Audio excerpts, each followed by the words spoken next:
Rumah tangga itu dibangun dari komunikasi, bukan dari saldo, bukan dari rumah yang megah. Kalau udah gak ngobrol ya, itu bukan sekedar sepi. Itu tanda Allah mulai cabut keberkahan. Kenapa coba? Karena obrolan halal suami istri itu zikir yang berpahala, subhanallah. Ngobrol sama pasangan, ketawa bareng, dengerin keluh kesah, itu dicatat malaikat. Tapi kalau udah gak ada, hati-hati. Musibah pertama ya, pulang kerja langsung pegang HP. Suami buka pintu, belum lepas sepatu, udah scroll. Istri masak sambil nonton, duduk bareng tapi masing-masing sama HP-nya.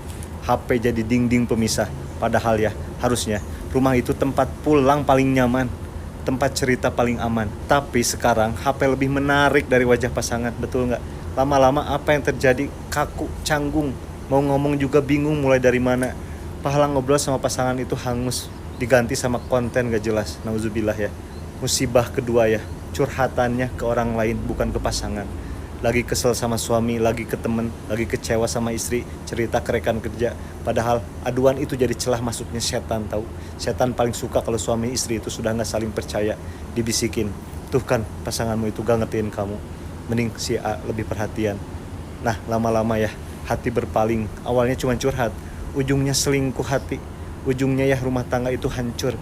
Pasangan itu baju tempat paling aman buat buka aib, buka luka, buka cerita. Kalau bajumu sendiri kamu sobek, kamu mau pakai baju siapa? Musibah ketiga ya, tidur saling memunggung tiap malam loh. Kelihatannya sepele, tapi tiap malam punggung ketemu punggung, itu jarak ke surga loh. Tidurnya orang nikah itu ya sama tidurnya orang yang pacaran beda.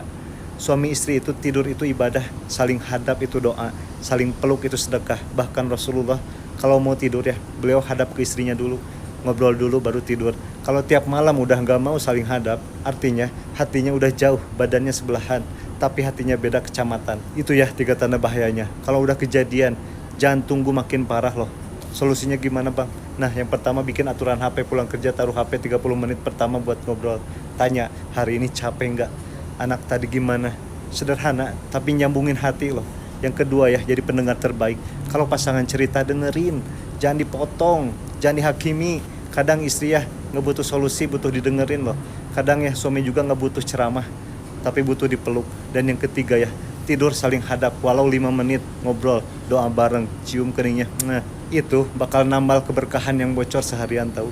Teman-teman, setan itu nggak akan datang bawa golok buat ngancurin rumah tangga. Dia cukup bikin suami istri diam-diaman, cukup bikin mereka lebih nyaman sama HP daripada sama pasangan loh. Jangan kasih celah ya, karena rumah tangga yang gak ada obrolan itu rumah yang dingin. Dan rumah yang dingin itu gampang dimasukin syubhat. Ingat ya, Allah itu nanya, kau punya pasangan, kenapa kau sia-siakan? Jangan sampai ya nyesel pas sudah pisah, baru kangen suaranya, tapi jangan sampai ya amit-amit ya, nauzubillah min dzalik. Malah baru kangen ceritanya ngalor ngidulnya, tapi udah telat ya. Mulai malam ini yuk ngobrol lagi, tanya kabar, ketawa bareng, karena itu ibadah banget. Karena itu ngundang keberkahan. Semoga Allah jaga rumah kita ya, jaga rumah tangga kita, jauhkan dari diam-diaman, dekatkan hati kita sama pasangan halal kita. Dan semoga obrolan kita tiap malam jadi jalan surganya ya sama Bang Imam. Amin ya Allah ya Rabbal Alamin. Yang mau perbaiki komunikasi sama pasangan ya, tulis bismillah, ngobrol lagi ya, kita saling doain.